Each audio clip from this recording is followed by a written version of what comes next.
हम सब Max Muller के नाम से परिचित हैं, जिन्होंने उस जमाने में उपनिषद, हितोपदेश ट्रांसलेट किया है और वो बहुत बड़े संस्कृत स्कॉलर रहे हैं। मैक्स मुलर ने लिखा था एक article, what can India teach us, और ये तब की बात है जब इंडिया अपनी सेल्फ एस्टीम खोज रही थी। उस समय लिखा हुआ ये आर्टिकल था। कल्पना कीजिए वो हमारे लिए कितना बड़ा मोरल मोटिवेशन रहा होगा। मानवीय भावनाएं पूरी दुनिया में एक सी हैं, एक सा दुख, एक सा सुख। सबको दुख सुख होता है, सबको तकलीफ आराम होता है, सब में हर्ष विषाद होते हैं, सब में ईर्ष्या होती है, सब में प्रेम होता है। थोड़ा बहुत काल और देश का बहुत बड़ी भूमिका होती है, उससे उनके स्वरूप जरूर बदल जाते हैं।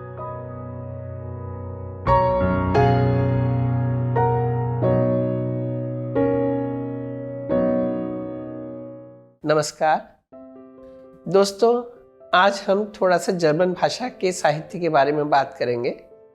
चूँकि मैं 1984 से जर्मन भाषा पढ़ा रही हूँ, तो पढ़ाते पढ़ाते साहित्य भी सामने आया, और चूँकि कुछ किताबें पढ़ी, कुछ खुद को भी बचपन से हिंदी साहित्य बहुत अधिक पढ़ने के कारण इंटरेस्ट था साहित्य में, इसलिए उनको पढ़ना शुरू किया।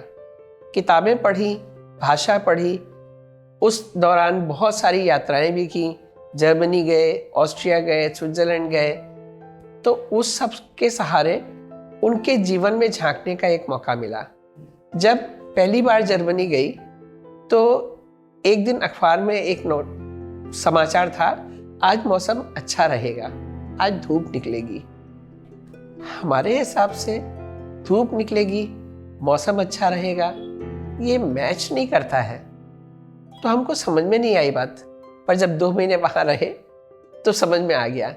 वहाँ ठंडा देश है, पूरे समय सर्दी रहती है, मुश्किल से कुछ दिन धूप निकलने को दिखती है। सूर्य देवता के दर्शन इतने कम होते हैं कि जब वो होते हैं तो वे सब पागलों की तरह धूप में आके बैठ जाते हैं।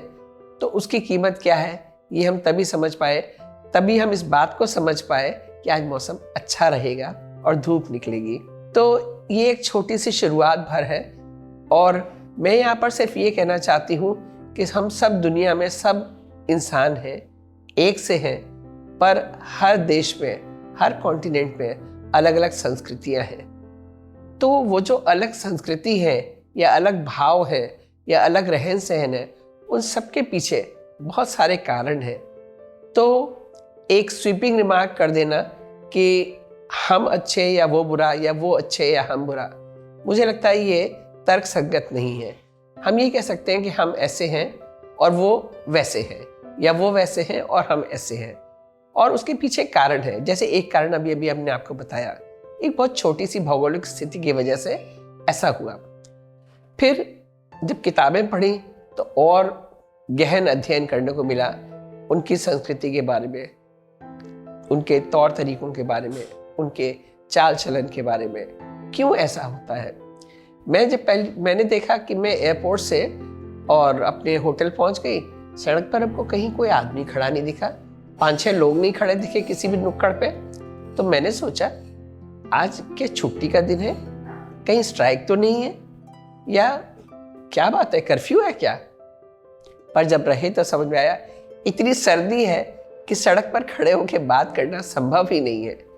और चूंकि हमारे यहाँ ऐसा कभी नहीं होता कि हमको सड़क पर एकदम सन्नाटा देखने को मिले, तो ये भी हमारे लिए बिल्कुल नया अनुभव था। लेकिन उनके सड़क के सन्नाटे को हम तभी समझ पाए जब हमने उसको उनके यहाँ रह के उनकी दृष्टि से देखा।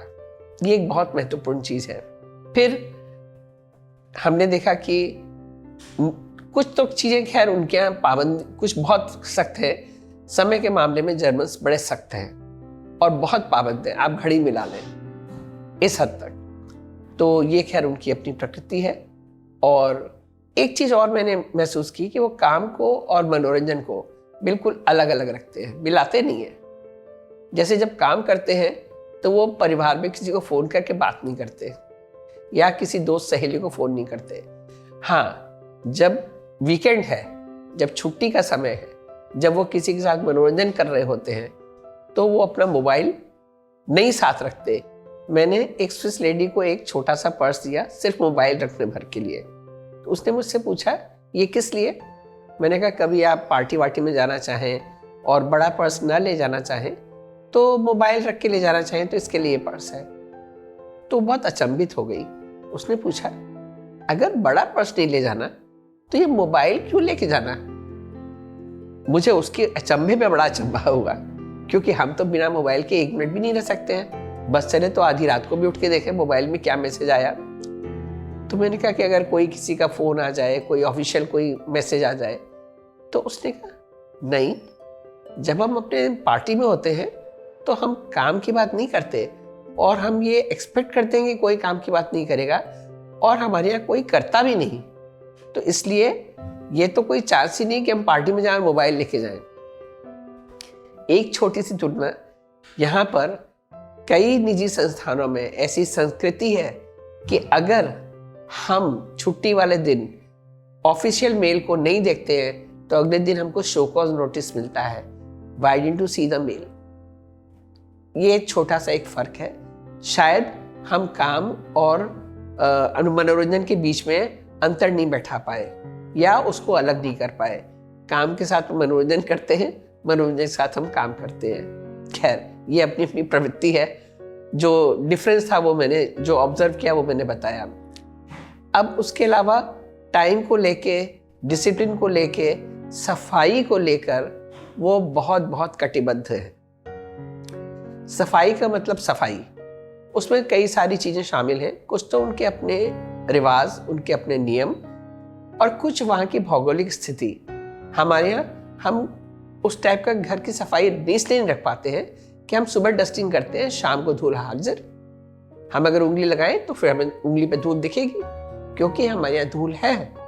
खिड़की हम खुली रखते हैं, मौसम गर्म है, लेकिन वहाँ पे पूरा ठंडा है, सब बंद रखते हैं, धूल है नहीं, तो आपको उतनी सफाई करने की जरूरत नहीं है, तो चीजें साफ दिखती है।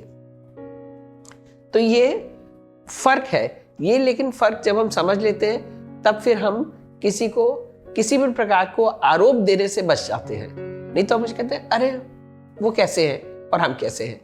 तो ये जब हम उनके पास रह के, उनके साथ जी के, उनकी दृष्टि से उनको देखते हैं, तब हम समझ पाते हैं कि क्या बात है। और ऐसी बात नहीं, उन्होंने भी भारत में आके बहुत कुछ हमारे बारे में देखा है। हम सब मैक्स मुलर के नाम से परिचित हैं, जिन्होंने उस जमाने में उपनिषद, हितोपदेश ट्रांसलेट किया है, और वो बहुत बड़े संस्कृत स्कॉलर रहे हैं। उनका नाम है, उनके नाम पर मैक्स मुलर भवन चलते हैं इंडिया में, जबकि पूरी दुनिया में जर्मनी का जो ऑर्गेनाइजेशन है ये, वो ग्योटे इंस्टीट्यूट कहलाता है।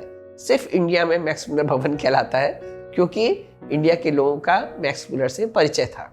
तो ऐसा नहीं है कि हम ही उनके जीवन में झांक रहे हैं, उन्होंने भी हमारे जीवन में झांका है। और एक सबसे बड़ी बात शायद सबको ना पता हो, मैक्स मुलर ने लिखा था एक article, what can India teach us. और ये तब की बात है जब इंडिया अपनी सेल्फ एस्टीम खोज रही थी, उस समय लिखा हुआ ये आर्टिकल था। कल्पना कीजिए वो हमारे लिए कितना बड़ा मोरल मोटिवेशन रहा होगा।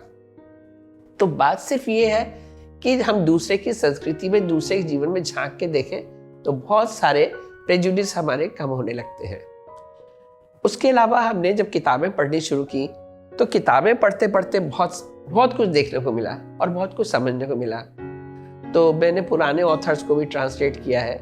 और ट्रांसलेशन की बात जहाँ तक आती है, पहले जब पढ़ा रहे थे तो ट्रांसलेशन का कुछ ऐसा दिमाग में कोई उद्देश्य नहीं था, लेकिन हाँ, चूंकि बचपन में मैंने रूसी लोक कथाएं हिंदी में पढ़ी थी, तो मन में हमेशा आता था कि जर्मन की लोक कथाएं हिंदी में नहीं है। तो जब भी मैं पढ़ती थी क्लास में, तो पढ़ते समय भी मैं हमेशा उस जर्मन का हिंदी पार्टनर ढूंढने की चेष्टा करती थी। कई बार क्लास में टीचर से डांट भी खाई, you don't have to translate, you have to understand German to German, try to understand the way German would see this. तो खैर, आदत से मजबूर है, जर्मन हिंदी चलती रही और फिर उसको कार्य रूप में परिणित करने का मौका भी मिला।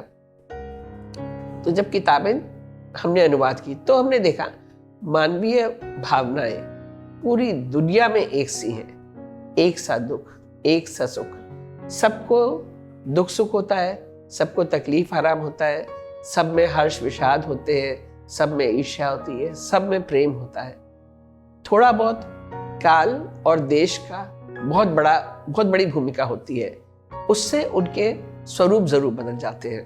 बाकी कुछ विभिन्नताएं भी है, पर भिन्नता होते हुए भी हम मूल रूप से एक ही हैं। जैसे वहां पर भी परिवार एक दूसरे को पसंद करते हैं, और भले ही हमारे तरीके से पारिवारिक संरचना नहीं है, पर माता पिता और भाई बहन और दादा दादी नाना नानी को वो सम्मान अब भी देते हैं। हमारी परिवार की संरचना बहुत बड़ी है और हर रिश्ते के लिए एक नाम है जो शायद उनके पास नहीं है, पर इसका मतलब ये कतई नहीं है कि वो एक दूसरे से भावनात्मक रूप से नहीं जुड़े हैं।